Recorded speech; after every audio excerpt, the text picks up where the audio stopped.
Bien, d'abord je voudrais vous dire à quel point je suis heureux de pouvoir tenir ce meeting dans cette localité, dans cette région, de pouvoir vous rencontrer. Le thème de la lutte contre la tyrannie sanitaire, contre le mondialisme, contre le Great Reset, à combien il est immédiatement parlant ici, en étant face à des gens qui sont enracinés, les pieds dans la terre. Ici, on sent d'emblée que l'on est dans cette France authentique, dans ce pays réel auquel nous sommes si attachés, dans ce pays réel où les gens savent la valeur du travail, le talent des mains, des artisans, des paysans, le travail des viticulteurs, le travail des petits producteurs. Le fait d'être ici devant vous pour parler contre ce mondialisme prend tout son sens en m'adressant à des gens comme vous qui ont vraiment ces notions authentiques de la France du terroir et des clochers vissés au corps. Je tiens naturellement à remercier tout particulièrement Cassandre Fristo de m'avoir invité aujourd'hui. Je tiens à remercier aussi tous ceux qui l'ont assisté dans la tâche d'organiser cette réunion, ce meeting. Mais au-delà d'un remerciement, c'est surtout un hommage que je voudrais vous rendre, Cassandre, publiquement, et un hommage à votre courage, un hommage à votre force et votre fidélité, un hommage à votre foi. Par les temps qui courent dans ce monde en pleine dégénérescence, en pleine décadence, où tant d'hommes ont si piètre figure, où tant d'hommes font défaut dans leur rôle naturel, où tant d'hommes sont dévirilisés, sont féminisés, où la mode n'est plus au culte des héros, mais au défilé de la Gay Pride, eh bien vous faites une formidable exception et vous donnez l'exemple non seulement aux jeunes filles, aux jeunes femmes de France, mais vous donnez l'exemple à tous ces hommes de France qui devraient être des guerriers aujourd'hui dans un monde qui le réclame et qui trop souvent font défaut et qui peuvent voir qu'une femme, elle, montre le courage dans une ampleur qui fait défaut à tant d'hommes. Que vraiment beaucoup d'hommes prennent exemple sur vous, Cassandre, par rapport à la force, à la fidélité et au courage dont vous faites preuve.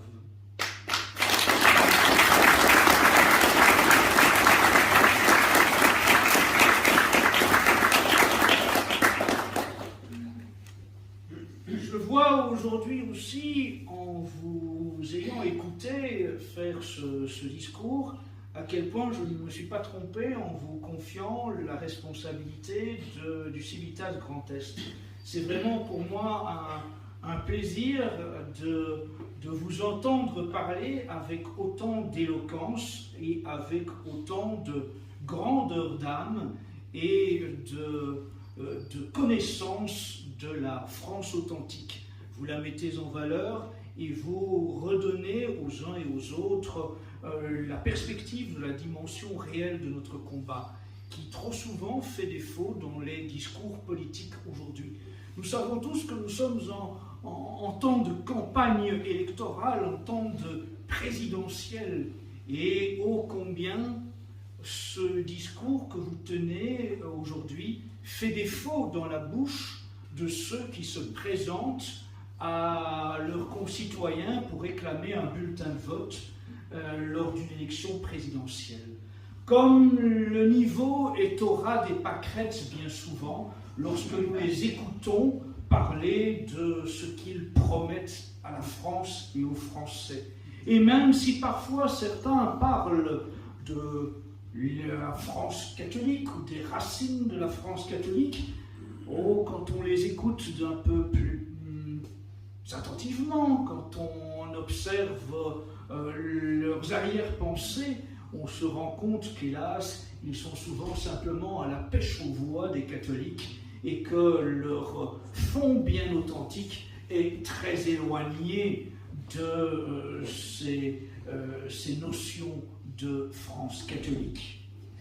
Je n'entamerai pas de controverse, de polémique, mais quand je vois que tant de catholiques de la tradition y compris sont séduits par des discours, des verbes, des mots, bien souvent simplement un vernis pour faire tomber les voix des catholiques dans leur escarcelle, et que les mêmes publiquement sur leur compte Twitter déclarent il y a quelques jours à peine qu'ils sont, oui, pour le droit des catholiques de manifester leurs revendications, mais qu'ils sont contre ces Français qui se mettent à genoux pour prier.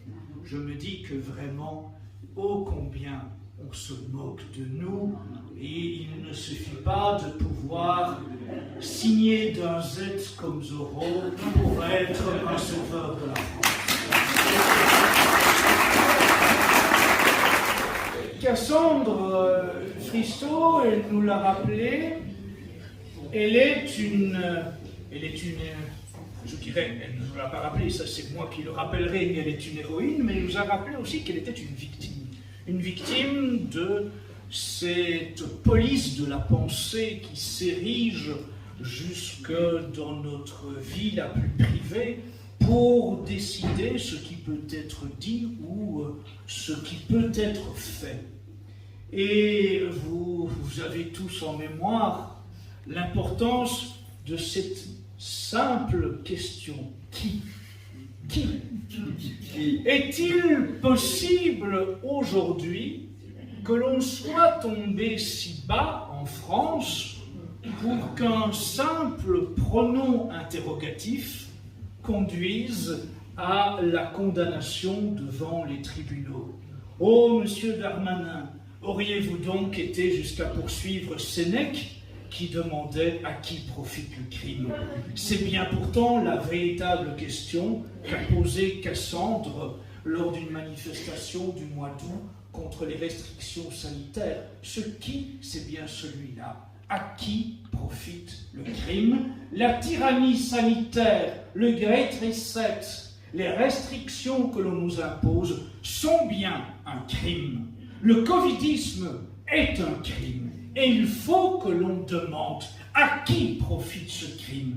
Parce qu'il faudra qu'un jour, ces criminels payent. Il faudra qu'un jour, ils soient, eux, conduits devant les tribunaux. Il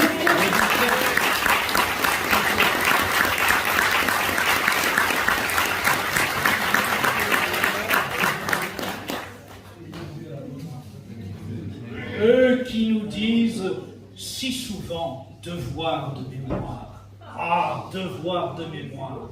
Eh bien oui, qu'il y ait donc un devoir de mémoire avec un tribunal Nuremberg 2 et que celui-là fasse justice et éclaire les consciences sur ceux qui, de Bill Gates à Big Pharma en passant par Attali, sont les coupables d'une tyrannie implacable dont nous devons nous débarrasser.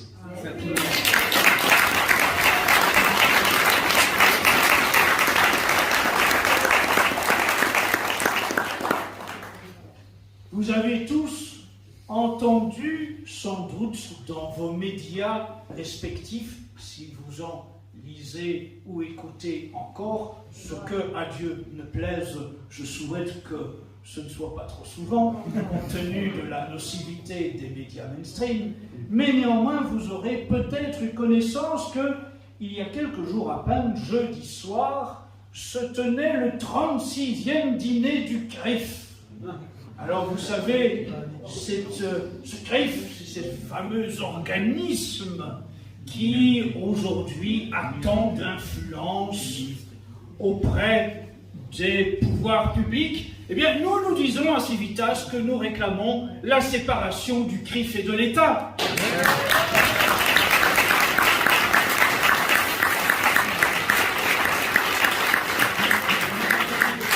Parce que nous n'admettons pas qu'une officine de telle nature vienne dicter aux gouvernants français la feuille de route. Or, c'est bien encore ce qu'a fait ce jeudi soir Francis Khalifa, patron du CRIF, en réclamant de nos gouvernements de nouvelles mesures, de nouvelles sanctions à l'égard de ce qu'il nomme avec effroi les antisémites, leur pensée antisémite. Et le drame, ce n'est pas qu'il condamne l'antisémitisme. Le drame, c'est ce qu'ils imaginent vouloir nous faire admettre à tous comme autocensure à travers cette menace de la condamnation de l'antisémitisme. Parce que, soyons sérieux, si le simple fait d'avoir interrogé sur qui est responsable de cette tyrannie sanitaire et d'avoir énuméré les noms de quelques maîtres de la politique sanitaire en la matière et de l'antisémitisme, mais alors, faut-il considérer que les jeunes femmes qui ont dénoncé dans le milieu du showbiz américain l'abuseur Weinstein étaient des jeunes femmes antisémites? Et selon le même raisonnement, faudrait-il alors considérer que le simple fait de dénoncer le pédocriminel Epstein est de l'antisémitisme? De quelle façon devons-nous dresser la ligne rouge dans un tel scénario? Y a-t-il donc aujourd'hui une catégorie de la population qui relève du statut d'intouchable pour que nous ne puissions plus, sous prétexte qu'ils appartiendraient à la communauté juive, dénoncer des gens qui commettraient des actes qui méritent condamnation? Ce que nous prônons, ce n'est pas de la discrimination. Ce que nous prônons, ce n'est pas de la ségrégation.